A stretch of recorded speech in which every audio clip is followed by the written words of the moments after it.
अस्सलाम वालेकुम everyone, it's me Rashid Bhatti and you are watching Bhatti Sahab channel. Viewers, आज के पॉडकास्ट में मेरे साथ मौजूद हैं तैमूर अली खान। जी हाँ, वो एक सॉफ्टवेयर इंजीनियर हैं, मोटिवेशनल स्पीच देते हैं और लाइफ ट्रेनर कोच है। आइए आज मैं मुलाकात कराता हूँ आपसे तैमूर अली खान से। अस्सलाम वालेकुम तैमूर भाई, कैसे हैं? ठीक हैं? वालेकुम अस्सलाम। कैसे हैं राशिद भाई? आप खैरियत से हैं? अल्लाह तबीयत का ठीक है? रहमत। तैमूर भाई, सबसे पहले मैं आपका शुक्रिया अदा करता हूँ कि आपने अपने कीमती वक्त में से मुझे वक्त दिया और हमारे प्रोग्राम में तशरीफ़ लाए।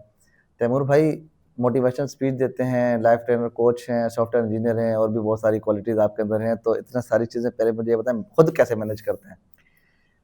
बहुत शुक्रिया राशिद भाई। आज आपने मुझे आप यहाँ पे मदऊ किया और अपने चैनल चैनल की तवज्जो से ये मौका फ़राहम किया कि मैं आपकी ऑडियंस से और दूसरे लोगों से बात कर सकूँ।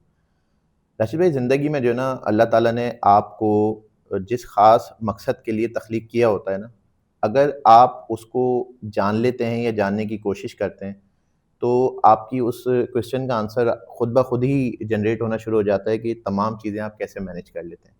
तो आज की तारीख में अगर हम ये देखें ना कि सबसे पहले हम जब खुद को जान लेते हैं तो फिर हमारे लिए कोई काम मुश्किल नहीं रहता। तो अल्हम्दुलिल्लाह मैंने खुद पे काम किया और अब यही सोच मैं आगे लेके चलने की कोशिश कर रहा हूँ कि जो आने वाली यूथ है, उनको किस तरह से पॉलिश किया जाए, उनको किस तरह से उनको रेक्टिफ़िकेशन फ़राहम की जाए तालीम के मैदान में या काउंसलिंग के मैदान में या आने वाली आर्टिफ़िशियल इंटेलिजेंस के मैदान में। तैमूर भाई, मुझे एक बात ये बताएं, आजकल वालिदैन के लिए जो है सबसे बड़ा मसला है कि अपनी औलाद को उन्होंने किस तरफ लेकर जाना है। जी, जी। अच्छा, एजुकेशन तो लाजमी है ही, हुँ, हुँ। लेकिन एजुकेशन के साथ हुनर भी होना लाजमी है। राशिद भाई, एजुकेशन एक वक़्त हमारे पास था कि हम एजुकेशन के बिना कुछ भी नहीं थे।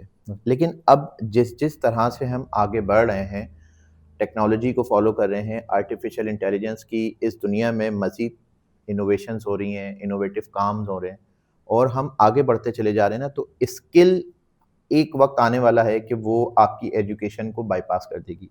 अच्छा, इसका मकसद ये नहीं है कि हम एजुकेशन हासिल ना करें, एजुकेशन हमारे लिए बहुत नेसेसरी है। लेकिन पहले आप एक काबिलियत आपकी जो जज की जाती थी, वो आपकी एजुकेशन की बिना पे आपको जज किया जाता था कि आपने जी मैट्रिक किया है, इंटर किया है, फिर उसके बाद आपने बैचलर्स किया है, मास्टर्स किया है। आज के दौर में आपने एजुकेशन हासिल करने के बाद एजुकेशन आपको उस सीट पे ले जाके इंटरव्यूअर सीट पे ले जाके बिठा तो सकती है, लेकिन अगर आप में काबिलियत या स्किल नहीं है, तो वो एजुकेशन आपके लिए बिल्कुल इसी तरह से है कि आप ये समझ लें कि मौजूद तो है लेकिन उसकी यूटिलाइज़ेशन नहीं हो रही। आने वाले वक़्त में मैं जिस तरह से यूथ के साथ काम कर रहा हूँ और देख रहा हूँ, मुझे इस तरह के लोग भी राशिद भाई अब इस राह में मिल रहे हैं।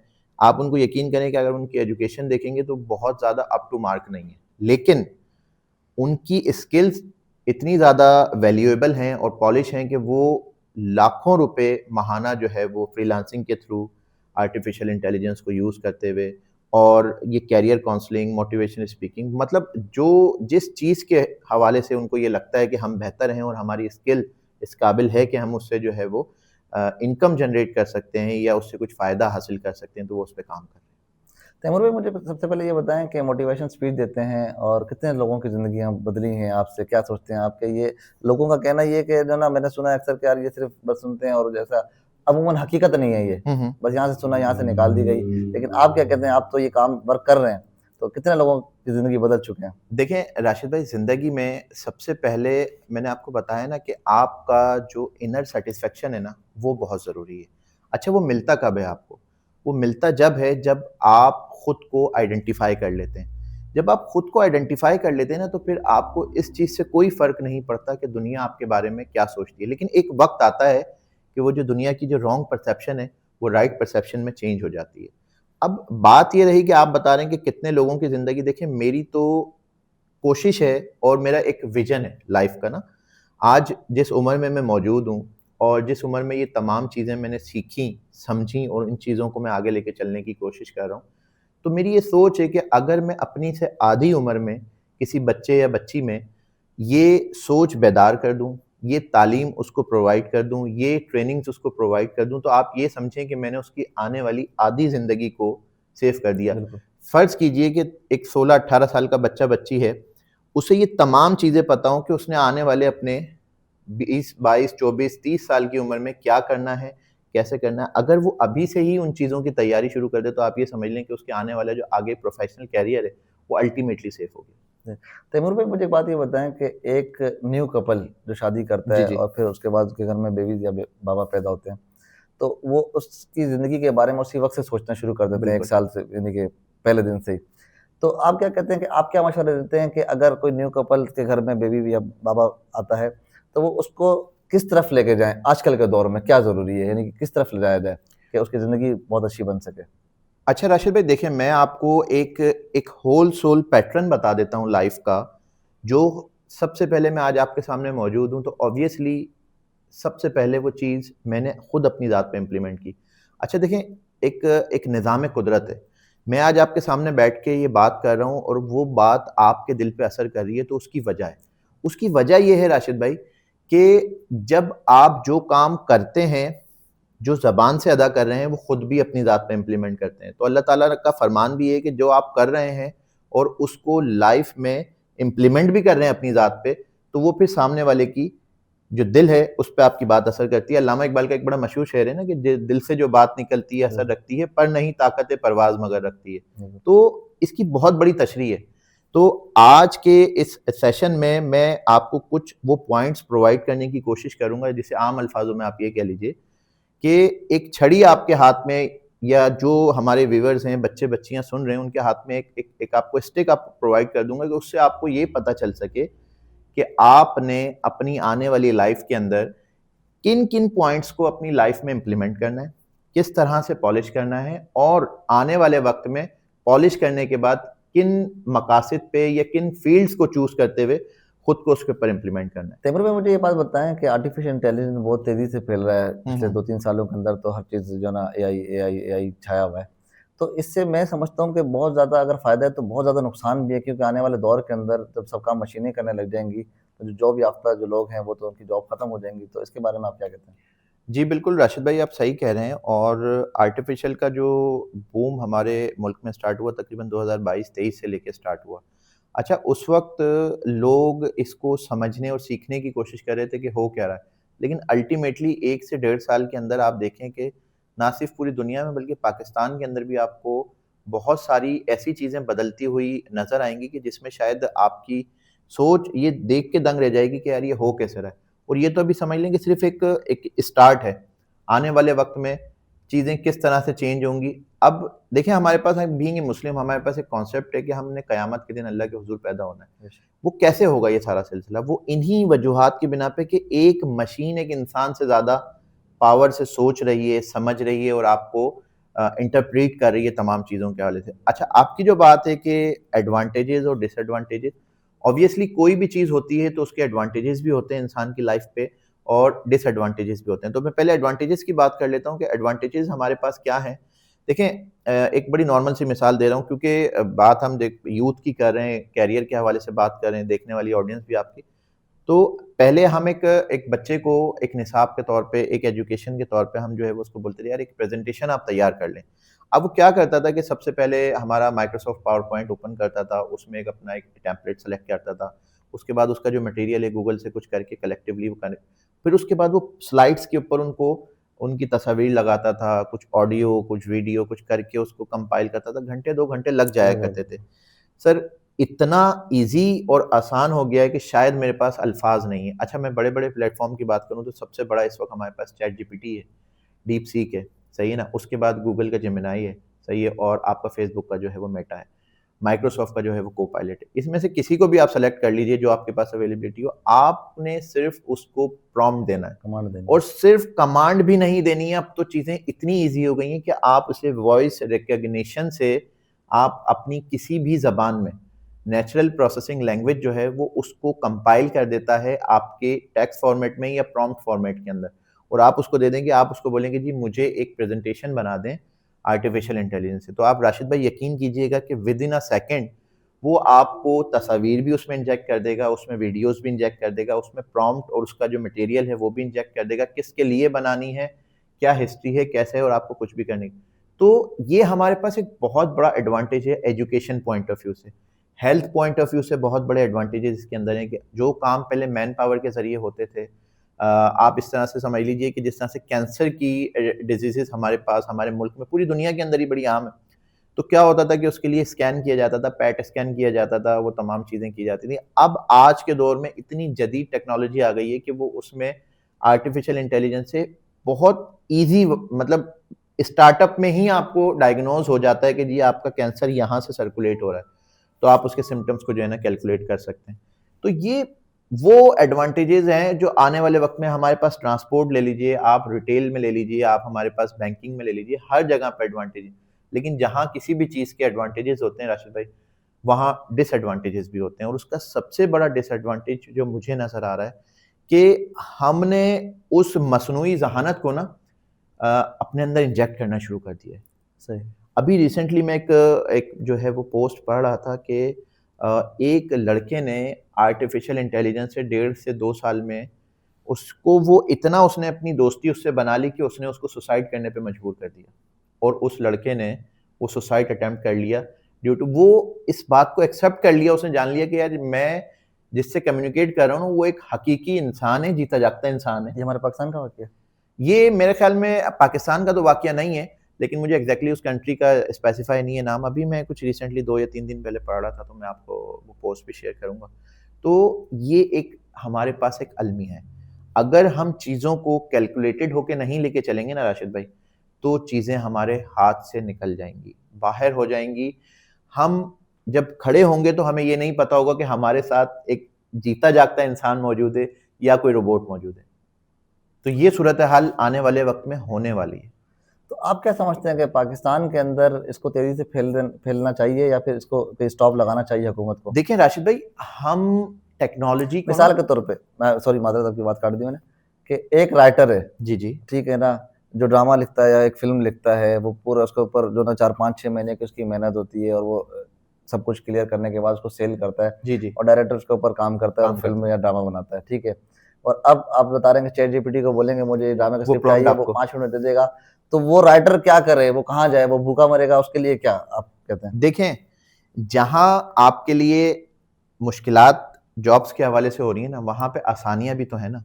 देखें, अपने आप को ना मतलब आर्टिफिशियल इंटेलिजेंस है क्या?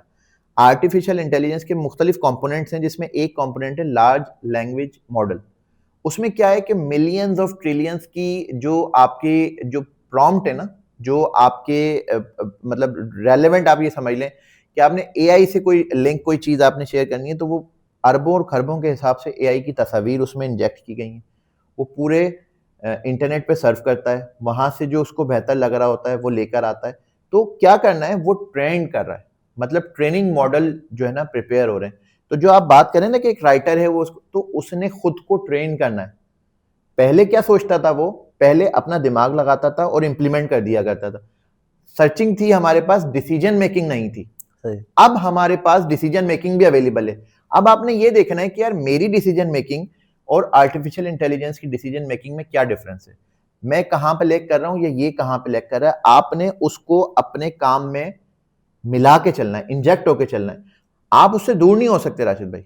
आप टेक्नोलॉजी को रोक नहीं सकते, आप उससे दूर भी नहीं हो सकते, क्योंकि अल्टीमेटली कहीं ना कहीं आपने उन चीजों को अपने साथ शामिल करना ही करना है किसी भी तरह। तो बेहतर नहीं है कि उस उन चीजों की जो आपकी फील्ड से रिलेटेड है उसकी एप्लीकेशन को लर्न करें, सही है ना, उस टेक्नोलॉजी को लर्न करें और उन चीजों को अपने साथ उसमें इंजेक्ट कर लें कि यार जहां पे मैं लैग कर रहा हूं, जहां मेरे 2 घंटे का काम था वो ये मुझे 2 सेकंड में प्रिपेयर करके दे रहा है, तो वहां से अपनी चीजों को आप उसके अंदर खुद भी मर्ज हो और उसके साथ मर्ज होकर काम करना शुरू करें। देखें, जॉब्स जरूर खत्म होंगी, लेकिन जो क्रीम्स है ना, आप ये समझ लें कि जो इंसान को तो कभी रिप्लेस नहीं किया जा सकता, जॉब्स को रिप्लेस किया जा सकता है। लेकिन जो एक ऑर्गेनाइजेशन है, मैं समझता हूँ कि जी 2000 एम्प्लॉयज हैं, लेकिन 200 एम्प्लॉय ऐसे होंगे कि जो उस आर्टिफिशियल इंटेलिजेंस को भी इंप्लीमेंट कर रहे होंगे, चला रहे होंगे। तो कोशिश करें कि वो बने, या तो वो बने, नहीं तो आप ये देखें कि यार मैं कहां पे फिट हो रहा हूं इस रैंक में रहते हुए। 1 से 10 तक की मार्किंग कर लें अपनी अपनी खुद सेल्फ आइडेंटिफिकेशन की जस्टिफिकेशन के लिए ना, कि यार मैं आज अगर मार्क नंबर 2 पे खड़ा हूं, तो आने वाले दौर में जब मैं ये देख रहा हूं कि यार 60 से 65% जॉब खत्म हो जाएंगी, तो मैं क्या करूं, तो मुझे मार्क नंबर 6 या 8 पे आना है, तो मुझे उसके लिए क्या टेक्नोलॉजीज को लर्न करना है, किन स्किल्स पे काम करना है और किस तरह से अपने काम में आर्टिफिशियल इंटेलिजेंस को इंजेक्ट करना है, तो ही फायदेमंद राशिद भाई रहेगा। अदरवाइज आप एक्सक्लूड हो जाएंगे, आप खत्म हो जाएंगे, आप बिल्कुल। तैमूर भाई मुझे ये बताएं, मोटिवेशनल स्पीच आप देते हैं कि मुझे बताएं, मैं खुद बताऊँ, मैं एक स्टूडेंट हूँ, ठीक है, मैंने भी मैट्रिक किए और मैं चाहता हूँ कि मैं बिजनेस करूँ, सही लेकिन है, मेरे पास बिजनेस करने के लिए कुछ अमाउंट नहीं है, इन्वेस्टमेंट नहीं है, सही है। तो मैं आपसे मशवरा करता हूँ कि मुझे क्या करना चाहिए। देखिए राशिद भाई, अभी कुछ मिनट पहले ही हमने इस बात को डिस्कस किया, लेकिन हाँ बिल्कुल आपने मुझे इस पॉइंट को दोबारा उजागर किया। देखिए मैं आपको वो पॉइंट, सबसे पहले आप ये छोड़ दीजिए कि आपने जॉब करनी है, आपने बिजनेस करना है या आपने कुछ भी करना है। सबसे पहले जो मेरा मानना है, जो मेरी सोच, जो मैंने अपने उस्तादों से सीखा और समझा, आपने इस चीज को ये छोड़ देना है। आपने सबसे पहले ना अपनी सेल्फ डिस्कवरी करनी है, खुद को जानना है कि आपको अल्लाह ताला ने किन खुसूसियात और खुदादाद सलाहियत के साथ पैदा किया। दुनिया में हमारे तकरीबन तकरीबन जो है वो 8 अरब के करीब, साढ़े 7-8 अरब के करीब लोग हैं, और आप यकीन करें कि किसी का फिंगरप्रिंट भी दूसरे से मैच नहीं होता। एक कुदरत है ना, अल्लाह ताला की कुदरत निज़ाम है। इसी तरह से हर एक में अल्लाह ताला ने एक ऐसी सेपरेट और एक ऐसी अलहदा सलाहियत पैदा की है जो शायद किसी दूसरे में नहीं। फ़र्क सिर्फ इतना है राशिद भाई कि लोगों ने उसको आइडेंटिफाई नहीं किया। अब आज मैं आपके सामने मौजूद हूँ, मैं बोल रहा हूँ आपसे, कन्वर्सेशन हो रही है, बात कर रहा हूँ, बहुत सारी सलाहियतें ऐसी हैं जो आप में मौजूद हैं, मुझ में नहीं है। वो आप बेहतर जानते हैं और आप उस पर काम कर रहे हैं। तो मैं देखने वाले लोगों को भी ये बताना या समझाने की कोशिश करना चाह रहा हूँ कि सबसे पहले खुद को आइडेंटिफाई करें, उसके बाद अपने आप को रैंक कर लें कि जी मुझे करना क्या है, बिजनेस करना है, जॉब करनी है, जो करना है करें। लेकिन जब आप खुद को आइडेंटिफाई कर लेते हैं ना, तो एक बड़ा मशहूर जुमला है कि जब आपका पैशन आपका प्रोफेशन बन जाता है तो आपको काम करने में सुकून भी मिलता है और आपको मजा भी आता है। तो कुछ पॉइंट्स हैं जो मैं आपसे डिस्कस करने लगा हूँ। उन पॉइंट्स को आने वाली जो हमारी ऑडियंस है, देखने वाली ऑडियंस है, वो भी अगर उसको समझ ले और नोट डाउन कर ले तो it will be very feasible for him कि आपको बहुत ज़्यादा उससे फ़ायदा होगा। सबसे पहला पॉइंट राशिद भाई जो मैं डिस्कस करने लगा हूँ वो ये है कि जिस काम के लिए आपको अल्लाह ताला ने तख्लीक किया है, जिस खुदादाद सलाहियत के लिए तख्लीक किया है ना, उस काम को करने से ना सर आपको इनर सेटिस्फेक्शन मिलना शुरू हो जाती है। अब आप इस चीज़ को इस तरह से देखिए कि अल्लाह ताला ने ना इंसान पे जहां अरबों खरबों करम किए हैं, आप सांस लेते हैं, आप बोलते हैं, आप तमाम चीज़ें करते हैं, तो ये सब अल्लाह ताला का करम है हमारी ज़ात पे। बेशक हम तमाम चीज़ों, तो उसमें से एक मैंने जो आइडेंटिफाई किया, सब चीज़ें मौजूद हैं। एक बहुत बड़ा करम ये है कि अल्लाह ताला ने इंसान को राशिद भाई बोरिंग दी है। अब आपका सवाल ये होना चाहिए था कि ऑब्वियसली बोरिंग है क्या? मैं यही पूछने वाला था। बोरिंग राशिद भाई जिस काम के लिए हम नहीं बने होते ना, जिस काम के लिए हमें हमें हमारा सेल्फ इंटरेस्ट नहीं होता, उस काम के करने से हमें बोरिंग होती है। ऐसा ही आप इस चीज से एग्री करेंगे। आप जिस काम के लिए बने हैं, आप जो अपना काम करें ना, आप देखें उस काम को करने से आपको कभी थकावट नहीं होगी। जिस काम का शौक है, जिस काम का मेरा ज़हन बना मैंने है, आपको बोला ना, वो जो शौक से आपका करूंगा। पैशन आपका प्रोफेशन बन जाएगा ना, उस काम को करने से आप कभी भी परेशान नहीं होंगे, थकेंगे नहीं।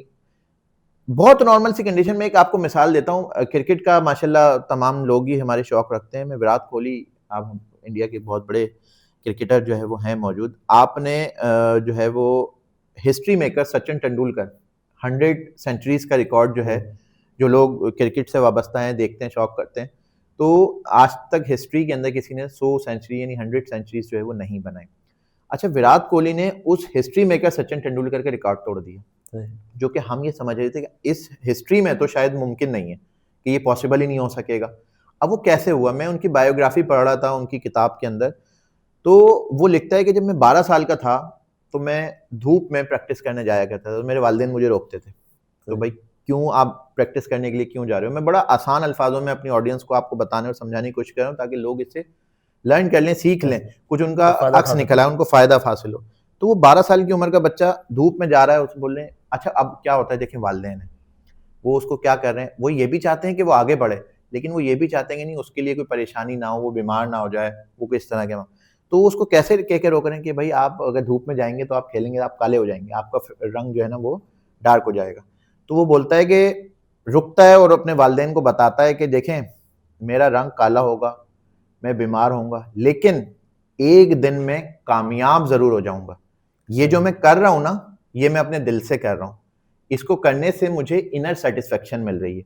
और फिर मैंने जो आपको जुमला बोला कि हम आपने सबने देखा कि हिस्ट्री मेकर तेंदुलकर का रिकॉर्ड उसने जो है वो अपनी काबिलियत के बिना पे, क्यों? क्योंकि उस काम को करने से उसको सेटिस्फेक्शन मिल रही थी। जब उसको सेटिस्फेक्शन मिली तो वो इतना आगे निकल गया कि शायद उसने खुद भी इस चीज को आइडेंटिफाई नहीं किया होगा। तो ये वो पहला पॉइंट था। अच्छा तैमूर भाई, पॉइंट 1 तो आपने माशाल्लाह से बड़ा ज़बरदस्त समझाया और लोगों की समझ में भी आया होगा। अब मुझे पॉइंट 2 के बारे में बताएं कि 4 पॉइंट आपने बताए थे, तो पॉइंट 2। अच्छा राशिद भाई, देखें, फर्स्ट पॉइंट में जो हमने डिस्कस किया कि जिस खुदादाद सलाहियत के लिए अल्लाह ताला ने आपको पैदा किया है, उसमें जो पहला पॉइंट हमने मार्क किया कि जिस काम को करने से आपको इनर सेटिस्फेक्शन मिल रही है, समझ लीजिए कि वो काम आपका है। अब दूसरे पॉइंट की तरफ हम बढ़ते हैं, और दूसरे पॉइंट में भी आपके देखने वालों के लिए बहुत समझने की और सीखने की जो है वो मतलब चीज़ें मौजूद हैं। जिस काम के लिए अल्लाह ताला ने आपको पैदा किया होता है ना सर, उस काम के करने से जो है ना, आप टाइम और स्पेस से आउट हो जाते हैं। अब अगर मैं आपको एक नॉर्मल सी एग्जांपल दूं कि आप यहाँ से ये माइक रिमूव कर दीजिए, आप ये लाइट्स हटा दीजिए, सारी आप कैमरा रोल कर दीजिए, आप सब कुछ हटा दीजिए, आप ये मतलब लाइट्स भी ऑफ कर दें, मतलब आप बिजली भी मुनक़ता कर दें, लेकिन उसके बावजूद भी मैं आपके सामने बैठ के इसी तरह से बोल रहा हूँगा, इसी तरह से समझा रहा हूँगा। उसकी वजह क्या है? उसकी वजह ये है कि मैंने खुद अपने आप को आइडेंटिफाई कर लिया है राशिद भाई कि मैं किस काम के लिए अल्लाह ताला ने मुझे तख्लीक किया है। और जब आप अपनी खुदी को जान लेते हैं ना, अच्छा, इससे एक और बात निकलती है कि खुदी जो है, खुदी इकबाल की खुदी का हम जो है वो जिक्र कर रहे हैं। जब आप अपने आप को पहचानते हैं ना, बेसिकली आप अल्लाह ताला की अपने आप पे जो करम है उसका जिक्र कर रहे होते हैं कि अल्लाह ताला ने जो आपको तख्लीक किया है ना, तो उसका सबसे पहला मकसद ये है कि वो खुद को पहचानना है। जब आप अपने आप को पहचान लेते हैं, तो फिर आप जब अपने आप को पहचान के उस पर काम करते हैं, तो आप टाइम और स्पेस से आउट होना शुरू हो जाते हैं। एक नॉर्मल सी सिचुएशन की बात करता हूँ कि जी एक इंसान है, वो 9 to 5 की जॉब करता है, और आप यकीन करें कि जब वो 9 बजे अपने ऑफिस पहुंचता है और उसके बाद 6 बजने के करीब करीब ना उसका ये होता है कि यार वो 5 मरतबा 10 मरतबा घड़ी को देखते हैं कि यार कब 6 बजेंगे और कब मैं यहाँ से जो है वो जाऊँगा। लेकिन जिस काम को करते हैं आप टाइम स्पेस से आउट होते हैं, उस काम में आपको ये नहीं पता चलता। राशिद भाई, आपने कई लोगों से सुना होगा कि लोग 5-5 दिन अपने ऑफिस में बैठे हुए हैं, वो काम कर रहे हैं। एक बड़ा मशहूर एक हमारे पास जो है ना मुजस्समा साज है, माइकल एंजेलो उसका नाम है। लिखने वाले लिखते हैं कि उसने एक डेविड का मुजस्समा बनाया, 18 दिन वो अपने रूम में मौजूद रहा, और डेविड का मुजस्समा उसने बनाने के बाद ऐसे सामने एक पत्थर की एक मूरत बनाने के बाद वो उसको बोलता है कि बात कर मुझसे। मतलब ये लेवल था। उसने जब अपने जूते उतारे तो उसके अंदर से उसकी जो खाल है वो अलग हो गया रह गई। मतलब वो इतना गुम था, टाइम और स्पेस से अपने काम में इतना आउट हो गया था कि वो भूल गया कि मुझे 18 से 19 दिन जो है वो उसके अंदर सर्व हो गया।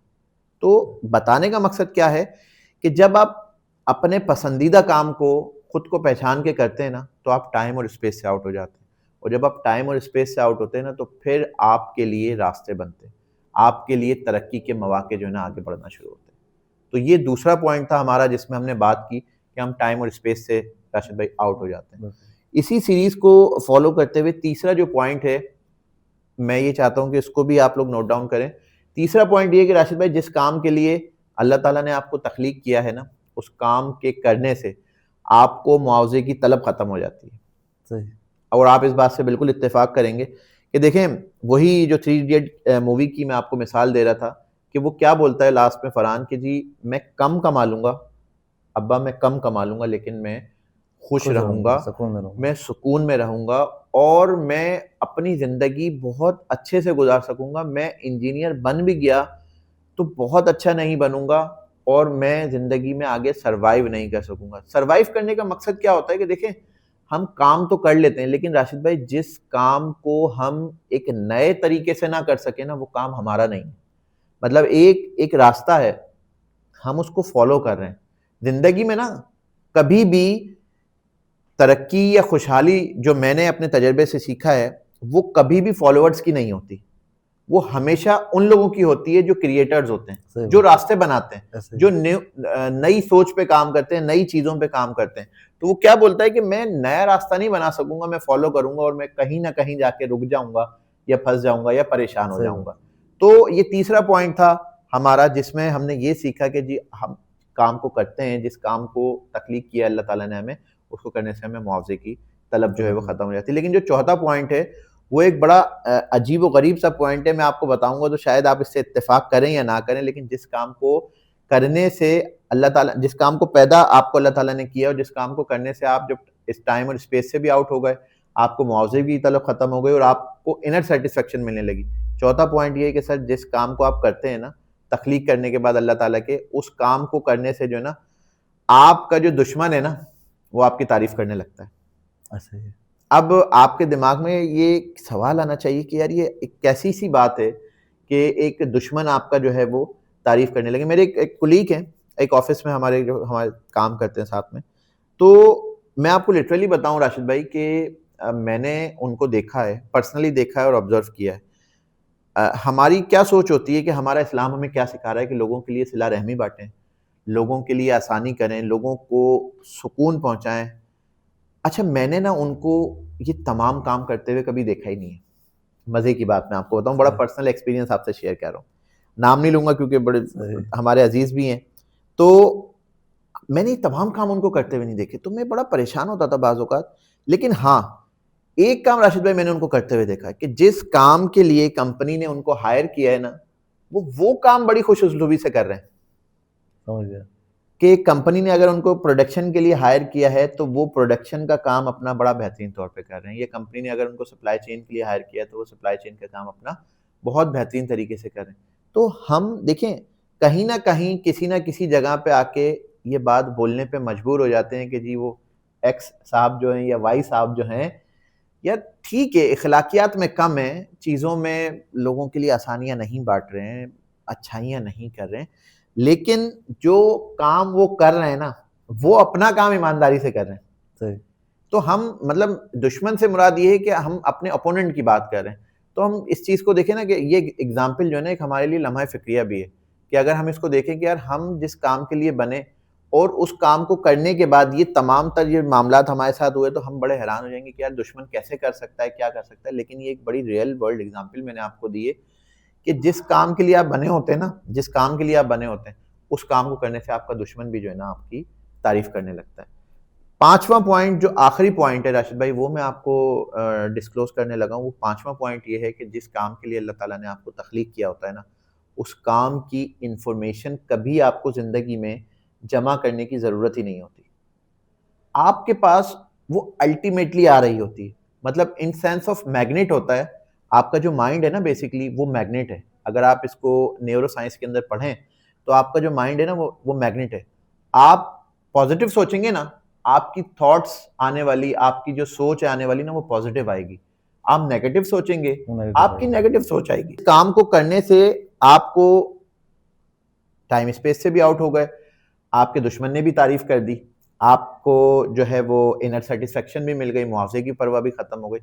अब क्या जी, आपने जो सोच रहे हैं, अब आपको सोच को अपने लिए आपको प्रॉम्प्ट जमा करने की जरूरत नहीं है, आपको अपने लिए किताबें जमा करने की जरूरत नहीं है। वो चीजें आपको खुद अट्रैक्ट करेंगी क्योंकि आपकी वो सोच मकनातीस वाली सोच है।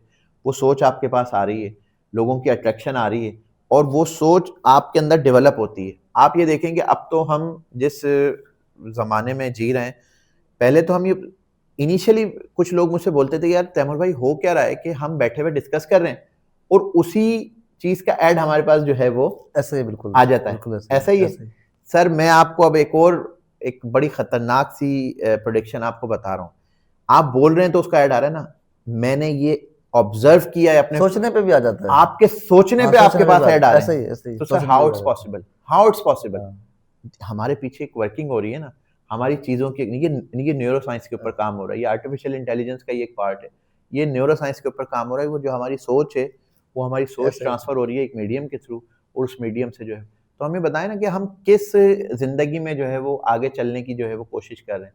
ये वो चीज़ें हैं, ये वो बातें हैं कि अगर हम इनको लाइफ में राशिद भाई इम्प्लीमेंट करें इन पॉइंट्स को, अगर ये पॉइंट्स किसी ने जान लिए हैं तो इन पॉइंट्स को पॉलिश करें। और फिर आपका वही वाला सवाल जो आपने मुझसे सबसे पहले स्टार्टअप में कहा था कि जी एक बंदा जॉब करे या बिजनेस करे, जब वो इन पांचों पॉइंट्स को अपने आप रैंक कर लेगा ना तो राशिद भाई उसके लिए बड़ी आसानी हो जाएगी।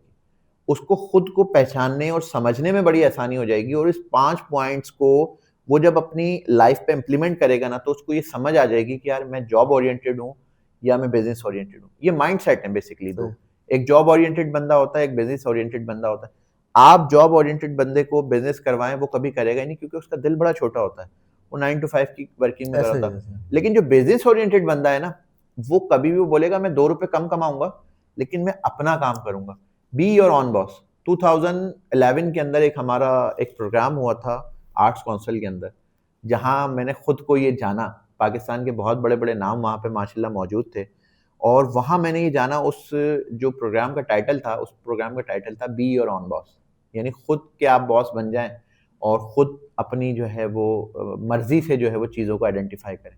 तो मैं देखने वाली जो ऑडियंस हैं, आपके जो शायकीन हैं, उनको भी ये एजुकेट करना चाहूँगा कि लाइफ में सबसे पहले खुद पे काम करें और खुद को आइडेंटिफाई करें, मेहनत करें, स्किल्स आने वाले वक्त में जो आर्टिफिशियल इंटेलिजेंस से रिलेटेड हैं या जो भी चीज़ आपको पसंद है उसको सीखें और उसको लाइफ में आगे लेके चलने की कोशिश करें। देखें, जो चलता है ना वो कहीं ना कहीं पहुंच जाता है।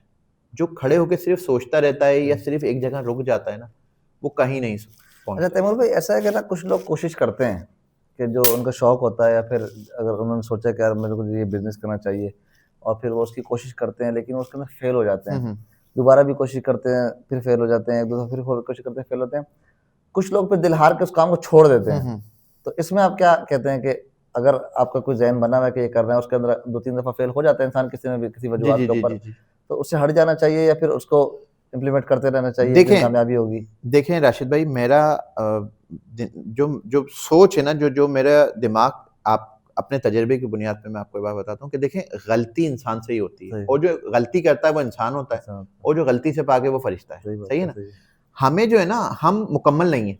बिल्कुल। सही है ना? हर इंसान में, मैं एक बड़ी नॉर्मल सी एग्जांपल देता हूँ कि जी, आज के दौर में कोई भी एक ऐसा इंसान इस कुर्रे ज़मीन पे मौजूद नहीं है जो खता से पाक हो। ऐसे ही सही है ना? जिसमें गुनाह कम है वो एक अच्छा इंसान है, जिसमें गुनाह ज़्यादा है वो एक बुरा तो इंसान है। है। हम हैं ज़रूर, है तो। हैं ज़रूर। हम इस चीज़ को ये नहीं कह सकते कि नहीं मैं या आप या कोई भी।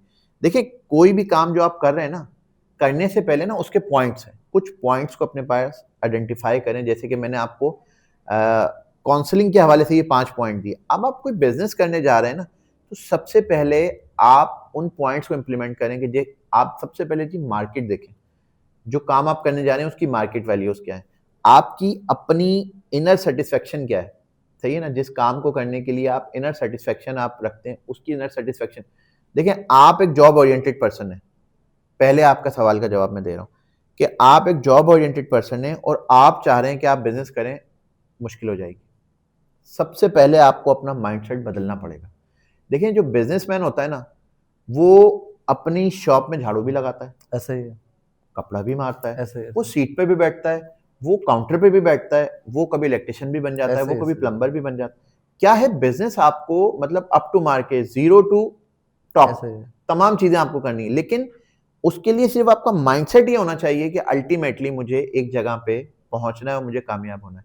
देखिए, अल्लाह ताला ने तिजारत में 7 से 9 हिस्से रखे हैं और जॉब में सिर्फ एक हिस्सा रखा है। एक एक मिथ है ना, एक एक निज़ाम है ऐसे अल्लाह ताला का कि जी, जब आप किसी भी बिज़नेस को करते हैं ना, तो उसमें बरकत है।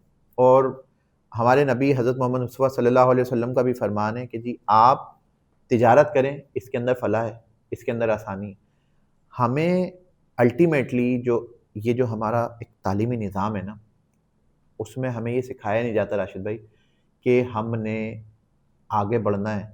कुछ नया नहीं सिखाया जाता, कुछ अलग नहीं सिखाया जाता। मैं आपको बताऊं कि जो मेरे वालिद साहब ने पढ़ा, वो ऐसा मैंने ही है। पढ़ा, और अब जो मेरे आने वाली नस्लें हैं वो भी वही निसाब पढ़ेंगी राशिद भाई।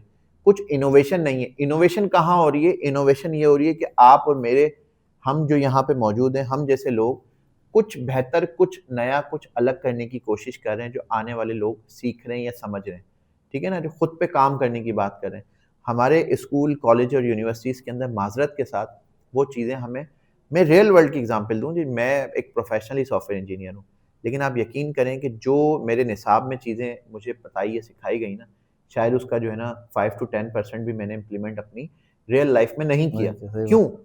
सर, हम दुनिया से पीछे क्यों हैं? मैं जापान का एक तस्करा पढ़ रहा था एजुकेशन के हवाले से। वहाँ पे 8 साल तक बच्चे को स्कूल में निसाब पढ़ाया नहीं जाता सर। उसे बेसिक अखलाकियात सिखाई जाती हैं, उसको तर्ज़ ज़िंदगी सिखाए जाते हैं, उसको कम्युनिकेशन, उसको इखलाक, उसको अच्छाई बुराई का फ़र्क सिखाया जाता है, उसको ज़िम्मेदार बनाया जाता है। मतलब 8 साल तक बच्चे पे वो ये काम करते हैं और उसके बाद उसे, आप हमारे बच्चे को देख लें, एक केजी 1, केजी 2 प्रेप के बच्चे को उसका इतना बड़ा-सा बैग होता है। ऐसा ही है। वो बच्चा अपना वज़न नहीं उठा पा रहा है, आपने उसपे किताबों का सर उसको तो अभी पता ही नहीं है उसको करना कैसे है। आप फर्स्ट एक पहली क्लास के बच्चे को कंप्यूटर सिखा रहे हैं या बता रहे हैं, तो उसको नॉलेज है कंप्यूटर की कभी बिल्कुल। चीज़ों। सर जो बताने की ज़रूरत है, जो सिखाने की ज़रूरत है ना, किसी भी चीज़ का जो स्ट्रक्चर होता है ना, पहले वो दुरुस्त करने की ज़रूरत है। एक जो साँचा होता है, वो दुरुस्त करने की ज़रूरत है। हम एक एक मैं एक बड़ी नॉर्मल सी मिसाल देता हूँ कि जी हम एक जेली बनाते हैं घर के अंदर, तो हम उसे किसी भी शेप में हम ढाल सकते हैं। सही। सही है ना?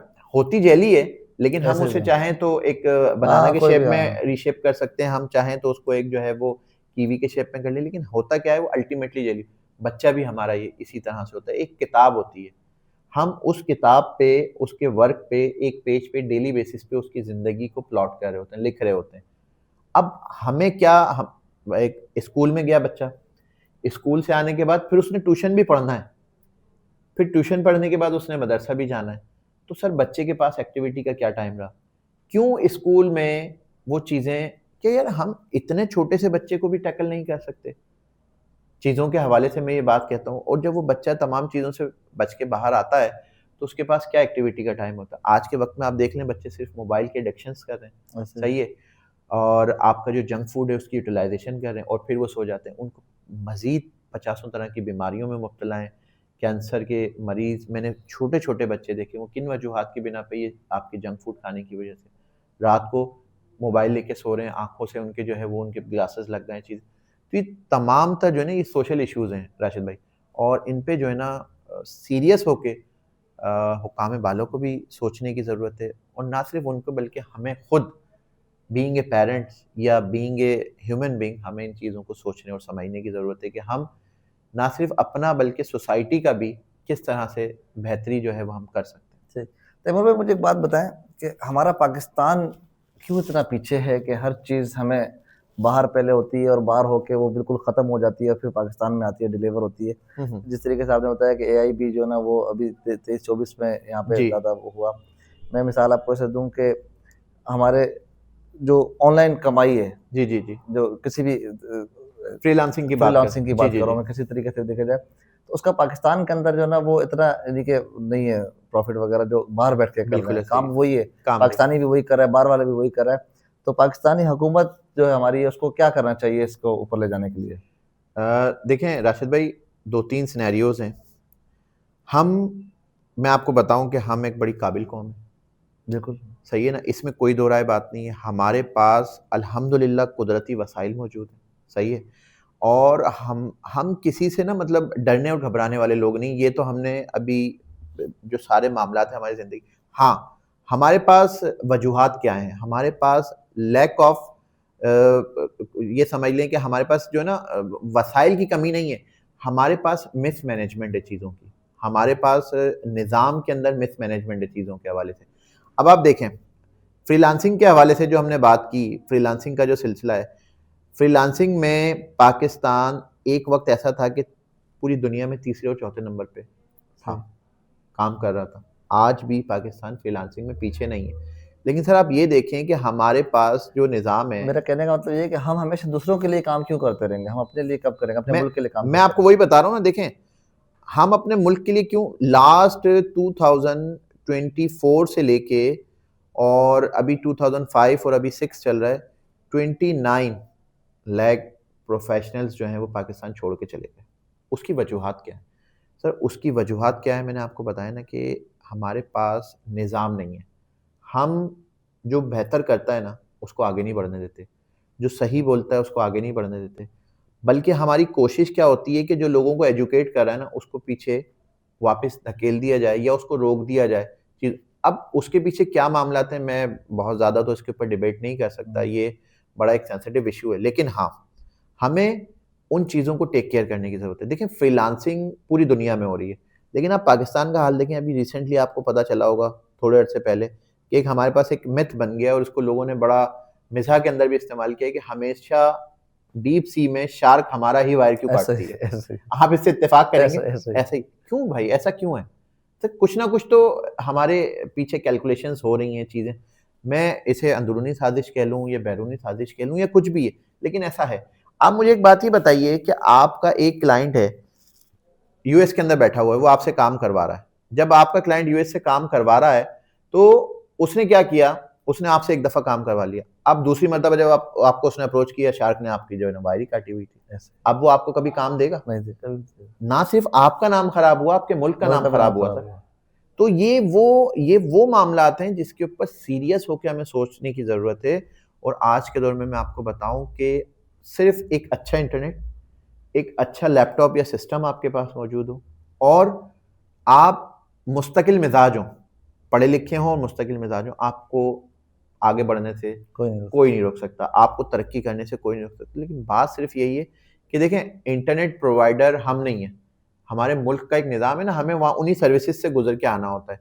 इसी तरह से क्या हम एक लैपटॉप या सिस्टम ले सकते हैं, वहाँ तक तो हमारी एसआई है, हम अच्छा सोच भी सकते हैं। लेकिन हमारे पास अगर किसी चीज़ का हुकूमती सतह पे कोई कोई बैन है, कोई मामलात हैं, चीज़ें हैं, तो वो हम उसके ऊपर काम नहीं नहीं कर कर। सकते। तो मेरी हुक्काम बाला से भी ये रिक्वेस्ट है कि इस फील्ड में लोगों को प्रमोट किया जाए, जो उनके मसाइल हैं उन्हें सुना जाए और सिक्योरिटी के भी अगर कोई ऐसे मामलात हैं या चीज़ें हैं, तो उनके लिए कोई सद्देबाब निकाला जाए, कोई उनके लिए इक़दामात किए जाएँ, ताकि देखिए, हम टेक्नोलॉजी को रोक नहीं सकते, लेकिन हाँ, अगर हम ये समझते हैं वो टेक्नोलॉजी हमारे लिए सिक्योर तरीके से हम प्रोवाइड कर सकते हैं, उसको प्रोवाइड करें और उसके ऊपर काम करें ताकि तरक्की मिल सके। ठीक। तैमूर भाई, एक आखिरी सवाल है मेरा कि ऑनलाइन गेम्स, जी, जी। ठीक है ना, पहले हम लोग जो ना बच्चों को डांटते रहते थे, क्या मोबाइल में लगे रहते हो, गेम में लगे रहते हो, गेम में लगे रहते हो, गेम में लगे रहते हो। अब मुझे नज़र आ रहा होता है कि गेमों खेलने से या गेम से इतनी कमाई है कि लोग खुद बोल रहे हैं अपने वालिदैन को, ना वालिदैन खुद बोल रहे हैं बच्चों को कि हाँ खेला करो। खेलो मैंने करो। देखा कुछ मेरे अपने दोस्त भी हैं, गेम्स खेल के लखपति बन गए। जी, जी, जी। सही है ना? तो इसके बारे में आप क्या कहते हैं? ये सही काम है या फिर देखिए राशिद भाई, बात क्या है, देखें, सही और गलत का फैसला तो मैं इस जगह पे ये नहीं कर सकूंगा। हाँ, मैं समझाने या सिखाने के हवाले से तो आपको बोल सकता हूँ। पहले क्या होता था, पहले किसी चीज़ की ना बाउंड्रीज नहीं थी। मतलब पहले किसी चीज़ की बाउंड्रीज थी, अब वो बाउंड्रीज खत्म हो गई हैं चीज़ों के हवाले से। अब क्या है, देखें, बहुत सारे लोग हमारे तालीमी निज़ाम को भी हिट करना चाहते हैं। मैं आपको बड़ा क्लियरली बताऊं, सही? अब जिस ज़माने में हमने एंटर किया, मैं आपको बताऊं कि शायद मुझे याद है कि मैंने अपनी ज़िंदगी में इतनी मेहनत नहीं की जितनी मैंने इंटर में मेहनत की। सही। और मुझे बहुत मुश्किल तर होके वो 80% यानी A1 ग्रेड हासिल हुआ। अभी मैं रिसेंटली कुछ महीनों पहले मैं अपने एक कज़न के बेटे से मुलाकात की मैंने। मैंने बोला, बेटा कि क्या परसेंटेज है? बोल रहे थे, हमारे भाई 93% है इंटर के अंदर। सही। सर, मैं, आप यकीन करें, हैरान और हैरान हूँ। परेशान हो गया। अच्छा, मैं उसको देखता हूँ कि वो सोर्स ऑफ एजुकेशन नहीं है, उसके अंदर इंटरेस्ट नहीं है, कैसे आ गया? सर, हमें एक निज़ाम के तहत ना हमें बैकवर्ड किया जा रहा है। हमें, अब देखें हमें क्या करा है, एक बड़ा एक अजीब सी बात है कि किसी भी कौम को आपने ख़राब या बर्बाद करना हो ना, सबसे पहले उसका तालीमी निज़ाम बिगाड़ दें। दूसरा, उसका जो यूथ है, उसको आप पैसे की लत या लालच में लगा दें। हमें ना स्किल से दूर किया जा रहा है और हमें जो है ना, मतलब जो हमारे आने वाले वक़्त में अब ना कोई शायर पैदा हो रहा है, ऐसे सही ही। है ना? ना हमारे कोई रिसर्चर पैदा हो रहा है, ना कोई हमारे पास कोई ऐसा कि जैसे हम किसी तमगे से नवाज़ सकें वो हाँ, लेकिन आने वाले वक़्त में हमारे पास यूट्यूबर बड़े पैदा हो रहे हैं, टिकटॉकर बड़े पैदा हो रहे हैं। देखिए, मैं इन चीज़ों को मना नहीं करता सही। राशिद भाई, बात ये है कि उसका पॉज़िटिव इस्तेमाल करें। आपको एक अल्लाह ताला ने मैं आपके सामने बैठा हूँ ना, हम एक मीडियम के थ्रू ही बात कर रहे हैं, या हम यूट्यूब पे भी जाएँगे, फेसबुक पे भी, मुख्तलिफ मीडियम्स पे जाएँगे, लेकिन क्या है कि हम एजुकेट कर रहे हैं, हम सिखा रहे हैं या समझा रहे हैं। हम अच्छा कोई इस्तेमाल कर रहे हैं इसका। अच्छा बेस्ट सिस्टम, हम कोई उसपे फ़हाशी नहीं फैला रहे, हम कोई उसपे उरियानियत नहीं फैला रहे, हम उसपे कोई लोगों को मिसगाइड नहीं कर रहे चीज़ों के हवाले से। तो आप उस पॉज़िटिविटी को हमारी जो है वो इस्तेमाल करें, हम उस काम को पॉज़िटिव तरीके से इस्तेमाल करें, ना कि हम जो है वो मतलब ये बोलें कि नहीं यार बस सभी। मैंने ऐसे-ऐसे बच्चे, राशिद भाई, आप यकीन करेंगे, वो आप उनसे पूछें कि बड़े होके क्या बनना है, तो वो बोलता है यूट्यूबर बनना है मुझे। ये ऐसे लम्हा फिक्रिया है हमारी कौम के ऐसे लिए। अब डॉक्टर, इंजीनियर, पायलट और ये सारे मामला जो है ना खत्म हो। क्यों? क्योंकि उन्होंने देखा कि यार यहाँ पे तो फेम भी नहीं है, यहाँ पे तो चीजें भी नहीं है, सिर्फ पैसा है। पैसा कहाँ पे है? यहाँ पे। जो सही है, गलत है, बेडरूम की है, ड्राइंग रूम की है, किचन की है, उठा के डाल दो। कोई स्क्रूटनी नहीं है, कोई चेक एंड बैलेंस नहीं है, कोई किसी भी तरह का निज़ाम नहीं है, बस डाल दो और प्रमोट हो। और आपके और मेरे सामने लोग हैं कि वो ये काम कर रहे हैं।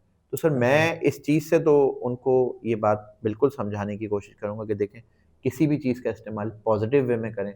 नेगेटिविटी नेगेटिव ऑब्वियसली नहीं। अल्टीमेटली हमें नुकसान ही पहुँचाती है। तो तैमूर भाई प्रोग्राम का इख्तिताम करते हैं। माशाल्लाह से बड़ी डिटेल्स के अंदर आपने सेशन दिया और मैं उम्मीद करता हूँ कि ना हमारे व्यूअर्स को बहुत फ़ायदा होगा ये प्रोग्राम देख के। तो और देखा आपने तैमूर भाई ने आपको मोटिवेशन स्पीच दी और आपके करियर के बारे में आपको समझाया कि किस तरीके से अपने करियर को लेके जाना है। इसी तरीके की वीडियोज़ देखने के लिए हमारे चैनल को सब्सक्राइब करें, लाइक करें, कमेंट्स करें। इंशाल्लाह मिलते हैं नेक्स्ट प्रोग्राम में नेक्स्ट गेस्ट के साथ। अल्लाह हाफ़िज़।